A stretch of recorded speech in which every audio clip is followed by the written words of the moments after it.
Alright guys, it's Fablehaven Fort Day. So this is my fort I made with my kids. We got our little line right here to keep us company as we read a little more Fablehaven. So, hope you guys all made a great fort, and I saw some pictures of them today. They were amazing. So keep sending those along. I love seeing your pictures. Okay, so they just fed the buffalo to the fog giant, and it was kind of disgusting. And Kendra is back at the house learning from Vanessa. Let's find out what she finds. Kendra reached into the sack and then sprinkled raisins into the glass cylinder. The orange mass at the bottom oozed towards the raisins like living pudding, covering them and slowly darkening to a deep red. "You have gross pets," Kendra said. Vanessa lifted her gaze from the journal she was studying. "Oh, wizard slime looks unappetizing. But no other substance can equal its ability to draw out the poison from infected tissue. All of my darlings have their uses." Unusual animals occupied most of Vanessa's room. Cages, buckets, aquariums, and terrariums contained a stunning variety of inhabitants.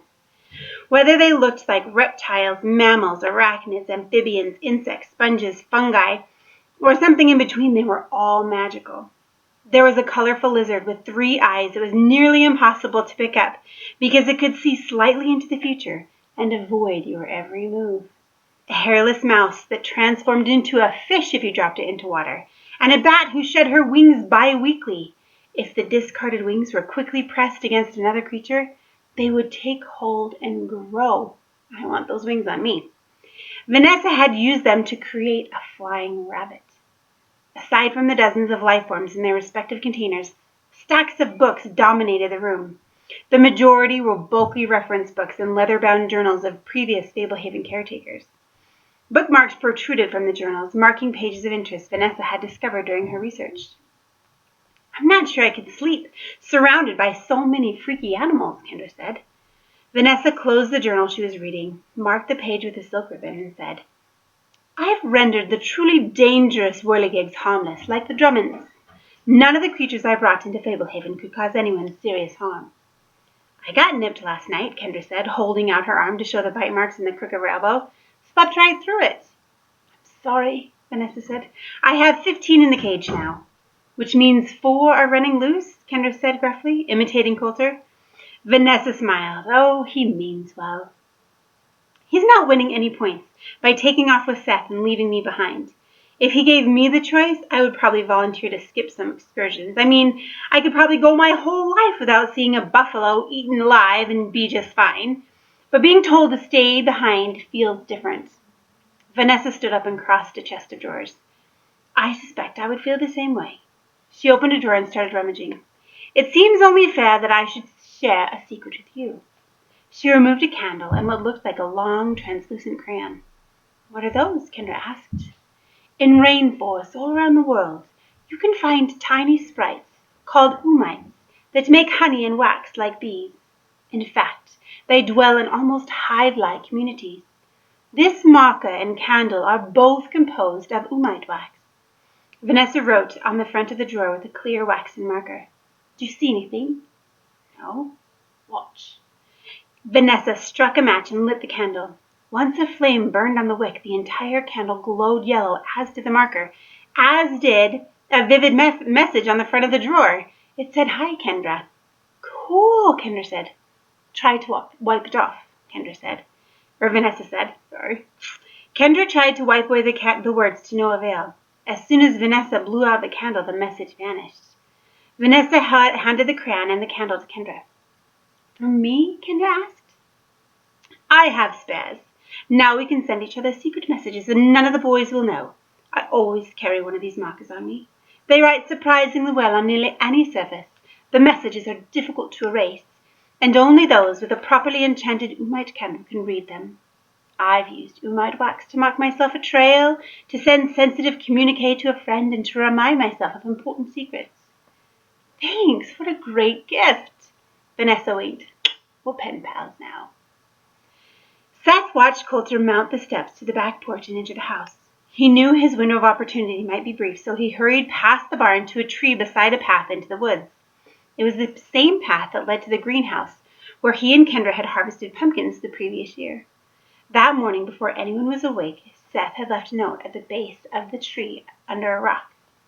The year before, after Kendra had saved Fablehaven and while she slept for 2 days, Seth had held a private meeting with the satyrs Newell and Doran. Most of the inhabitants of Fablehaven were not permitted in the yard uninvited, so the satyrs had stood at the edge of the yard and beckoned Seth over. They had agreed that when Seth returned to Fablehaven, he would bring size C batteries and leave a note under the rock. Newell and Doran would recover that note and leave instructions for a meeting, where they would exchange gold for the treasured batteries that would bring new life to their portable television. Seth squatted at the base of the tree. Even though he had left the note in the morning, and it was now late afternoon, it was almost too much to hope that the satyrs could have already responded. Who knew how often they would even check? Knowing them, maybe never. Seth picked up the rock. On the back of his note, the satyrs had scrawled a message. It said, "If you get this today, follow this path, take your second left, first right, and keep on until you hear us. You'll hear us. If you get this tomorrow, it will say something else." Excited, Seth stuffed the note in his pocket and set off down the path. He had 8 size C batteries in the bottom of his emergency kit. After he sold those and the satyrs were hooked, he'd figure he could sell the rest of them for even more. If everything panned out, he would be retired before he even reached high school. Walking briskly, Seth took about 6 minutes to reach the second left and 4 more to reach the next right. At least, he hoped it was the next right. It was a scant trail, less inviting than the fake one Coulter had shown him in the swamp. But the satyrs had said first right, so they must have meant this little trail. He wasn't too far from the yard, so Seth felt confident it would be safe. The farther he went, the thicker the woods and undergrowth around the little trail became. He was beginning to consider doubling back and waiting for a second message from the satyrs when he heard shouting up ahead. It was definitely the goatmen. He jogged forward.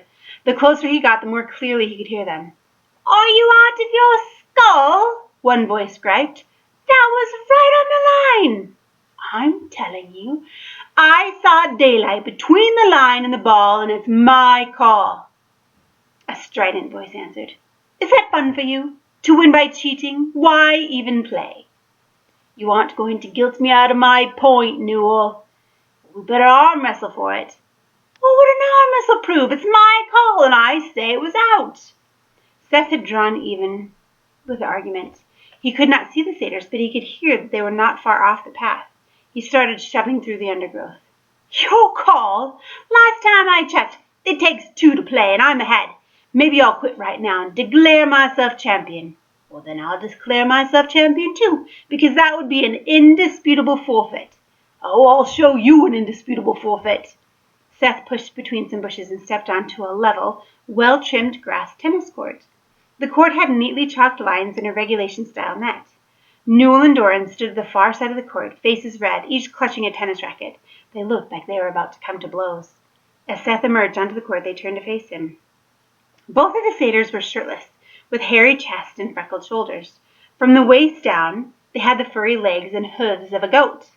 Newell had redder hair, more freckles, and slightly longer horns than Doran. "Oh, glad you found us," Newell said, trying to smile. "Sorry you happened by when Doran was being such a knucklehead."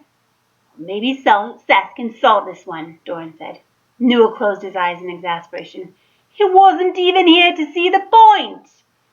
"If you both think you're right, just do it over," Seth said. Newell opened his eyes.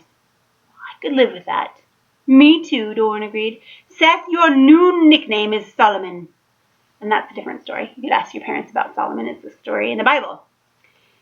"You mind letting us finish this game?" Newell asked, "just so we can keep the momentum?" "No fun to start again cold." "Go ahead," Seth said. "You be line judge," Doran said. "Sure." The goatman trotted into position. Newell was serving.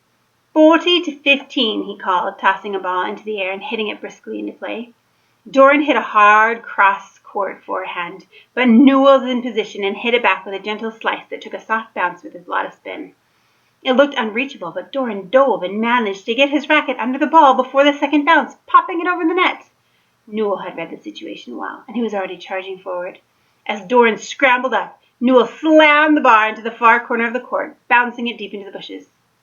"Go fetch it, nitwit," Doran said. "You didn't have to whale it into the woods. You had an open lane." "Ah, he's sore. Because I just went up 5 games to 3, Noel explained, twirling his racket. I'm sore because you're trying to show off with Seth, Doran said. Oh, you're saying you wouldn't have slammed it if I had hit you, a pathetic lob. You were at the net. I would have just tapped it at a brutal angle. Better to win with finesse than to hunt for balls in the shrubbery. You're both really good, Seth said. The two goatmen looked pleased by the compliment. You know, satyrs invented tennis, Noel said, balancing his racket on the tip of his finger. They did not, Doran said. We learned about it on TV. I like your racket, Seth said. Oh, yes, graphite, light and strong, Noel said. Warren got us our equipment back before he went all Boo Radley on us. The net, the rackets, a few cases of balls. We built the court, Doran said proudly. And we maintain it, Noel said. The brownies maintain it, Doran corrected. Under our supervision, Newell amended. Speaking of tennis balls, Doran said, most of ours are flat, but with the supply dwindling, it always kills us to open a new can. If our battery arrangement works out, think you might be able to score some new balls? If this works out, I'll get you whatever you want, Seth promised. Then let's get down to business, Newell said, setting down his racket and rubbing his palms together. You have the merchandise?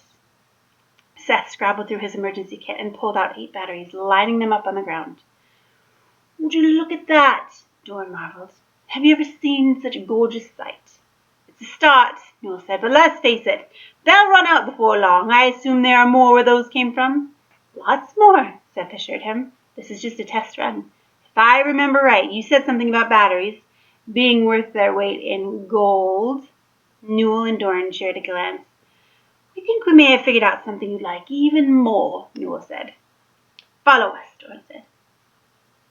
Seth walked with the satyrs over to a little white shed not far from the net. Newell opened the door and ducked inside. He came out holding a bottle. What do you say? Newell asked. A bottle of fine wine for those 8 batteries. Potent stuff, Doran confided. It'll put hair on your chest in no time. Good luck getting something like that from your grandparents. Seth looked back and forth between the two satyrs. Are you serious? I'm 12 years old. Do you think I'm an alcoholic or something? Oh, we figured something like this might be tough for you to get, Newell said with a wink. Good wine, Doran said, primo. Well, that might be true, but I'm just a kid. What am I going to do with a bottle of wine? Newell and Doran shared a nervous glance. Oh, right. Well done, Seth, Newell said awkwardly, ruffling his hair. You passed our test. Your parents would be just very proud. Newell elbowed Doran. Yeah, sometimes we like to test people, Doran said, and play jokes. Newell went back into his shed. He returned holding a blue frog with yellow markings. Seriously, here's what we really had in mind, Seth. A frog, Seth said. Not just any frog, Doran said. Show him. Newell tickled the frog's belly. Its air sac swelled up to the size of a cantaloupe, and the frog let out a tremendous belching sound. Seth laughed in surprised delight. The satyrs laughed with him. Newell tickled the frog again, and the thunderous belching sound repeated. Doran was wiping away mirthful tears from his eyes. So what do you say? Newell asked. Well, 8 lousy batteries for one incredible frog, Doran said. I'd take it. Seth folded his arm. Listen, the frog is pretty cool, but I'm not 5 years old. If it's between gold and a burping frog, I'll take the gold. The satyrs frowned, clearly disappointed. Newell nodded at Doran, who slipped into the shed and returned holding a bar of gold. He handed it to Seth. Seth turned the bar over and over in his hands. It was about the size of a bar of hotel soap. An N was embossed on one side. Otherwise, it was a plain golden rectangle, a little heavier than it looked. Probably enough gold to be worth a lot of money. This is more like it, Seth said, happily placing the gold inside his emergency kit. What does the N stand for? Newell scratched his head. Nothing. Right, Doran said. Stands for nothing. Nothing, Seth said dubiously. Why would somebody write an N for nothing? Why not just leave it blank? Newell, Doran tried. It stands for Newell. Yeah, used to be my belt buckle, Newell added wistfully. You wore pants? Seth asked. Long story, Newell explained. Let's not dwell on the past. Fact is, there are more, belt buckles where that came from. All pure gold. You bring us more batteries, we'll keep trading you more. Works for me, Seth said. This could be the beginning of a spectacular partnership, Newell said. Doran raised a cautionary hand, halting the conversation. What? Do you hear that? The three of them paused, listening. Something's coming, Newell said, eyebrows knitted together. No matter how the satyrs behaved, they usually had an air about them that everything they said was tongue-in-cheek. That air was totally gone. They kept listening. Seth heard nothing. Are you guys fooling with me? He said. Newell shook his head, holding up a finger. I can't place it. You? Doran was sniffing the air. Can't be. You better scram, Seth, Newell said. Get back to the yard. With the gold, right? Seth said, suspecting that they might be trying to trick him out of his word. Of course, but you better hurry. Too late, Doran warned. A creature, the size of a pony, burst out of the bushes into the tennis court. Seth recognized it immediately. Olak the glutton? Newell asked Seth. I thought it smelled like a demon, Doran groaned. Yeah, Seth said, he bit me. Grotesquely toad-like, Olak reared back and opened his mouth. It looked like the demon had swallowed a squid, so many flailing tongues emerged. Sitting upright, Olak was nearly as tall as Seth. After a triumphant roar, the demon lowered his head and charged, advancing in a jerky, scrambling crawl. Newell grabbed Seth's hand and hauled him away from the demon. Run! Newell cried. For television! Doran cried, brandishing his tennis racket and holding his ground. Olak pounced at the satyr, but Doran lunged aside, swatting away a pair of tongues with the racket. Several more tongues lashed out, wrenching the racket from Doran's grasp. The tongues pulled the racket into a gaping mouth and moments later expelled it with the strings missing and a crack in the frame. Seth had reached the bushes at the edge of the court when Olak, ignoring Doran, took a huge leap toward him, and then charged with frightening speed. Seth knew he couldn't make it back to the path, let alone to the yard. His mind raced, trying to think if there was anything useful in his emergency kit. Tongues writhing, the demon sprang. Oh, batteries! Newell cried, intercepting the glutton in midair and wrapping both arms around its middle. To the shed! Doran called, retrieving his unstrung racket and running towards the demon. Seth turned and dashed towards the shed. Growling and slobbering, Olak squirmed free from Newell and raced after Seth, saying low and gaining quickly. Over his shoulder, Seth glimpsed the demon drawing near, rapidly closing the space between them despite moving with such a choppy gait. The shed was still, several steps away. Jumping into the demon's path, Doran raised a damaged racket. A multitude of tongues snaked around the satyr and slung him aside. Doran's efforts barely slowed Olak, but bought Seth enough time to lunge into the shed and slam the door. The demon crunched against the door an instant later. Some of the whitewashed planks split, but they held. The demon crashed into the shed again, rattling the small structure. Hang on, Seth! Doran yelled. Help is coming! Seth searched for a weapon. The best he could find was a hoe. The door shattered open and Olak entered, snarling, wet tongues thrashing. Behind the slavering demon, Seth saw Hugo bounding across the tennis court. Grasping tongues stretched toward Seth, and he swung the hoe viciously. A tongue adroitly coiled around the hoe, ripping it from Seth's grasp. And then Hugo arrived. The golem grasped the demon from behind with one hand and hurled it away from the shed. Olak landed, rolled, and then came charging back toward Seth, who now stood in the empty doorway alongside Hugo. The golem stepped forward, blocking access to Seth. Dripping tongues whipped towards Hugo. The golem grabbed several tongues, yanked the demon into the air, and began spinning Olak above his head by his tongues. The tongues elongated, and the golem whirled the glutton faster and faster, finally releasing him, sending Olak sailing away over the treetops. Doran whistled, clearly impressed. He'll be back straight away, Newell said. He had grass stains on his chest and arms. You should hurry to the yard, Doran agreed. Better get some free batteries out of this, Newell said, brushing himself off. And a new racket, Doran added. We'll talk about it, Seth said, clutching his emergency kit with the gold inside. Hugo unceremoniously lifted Seth and started running, leaving him no opportunity to say or hear another word. Seth could not believe how fast the golem raced through the trees, massive strides eating up ground. Ignoring trails, Hugo bulldozed his own path through the undergrowth and tangled limbs. Before long, they were back in the yard. Grandma stood there, fists on her hips, along with Coulter, Vanessa, and Kendra. Hugo gently set Seth on his feet in front of Grandma. Are you all right? Grandma asked, grabbing his shoulders and checking him for injuries. Well, yeah, thanks to Hugo. You're lucky Hugo was in the yard, Grandma said. We heard something roaring in the woods and found you missing. What were you doing in the woods? I was playing tennis with the satyrs, Seth said. Olaf found me. Olaf! She cried. The others looked shocked as well. How could he have gotten onto the preserve? Coulter asked. Are you sure it was Olaf? Grandma asked. Yeah, I recognized him, Seth said. He's a lot bigger. He has a bunch of tongues. He went right for me. Didn't hardly even care about the satyrs. They heard something rustling in the woods and turned to face whatever was approaching. Olaf scrambled up to the edge of the yard before stopping. The demon reared up, tongues waving like meaty banners, and let out a mournful bellow. He lunged forward but couldn't step onto the grass. He can't into the yard, Vanessa said.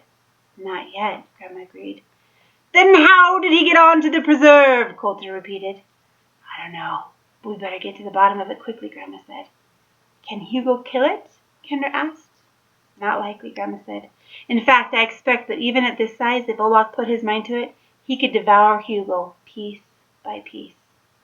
Olaf was shaking his head, wagging his tongues and pawing the ground, obviously furious at having his prey so near and yet unreachable. Now there is an unusual sight, Coulter murmured. Incredible, Vanessa said. What do we do? Seth asked. For starters, Grandma said crossly, you are officially grounded. Oh, can you believe Olaf made it there? Oh.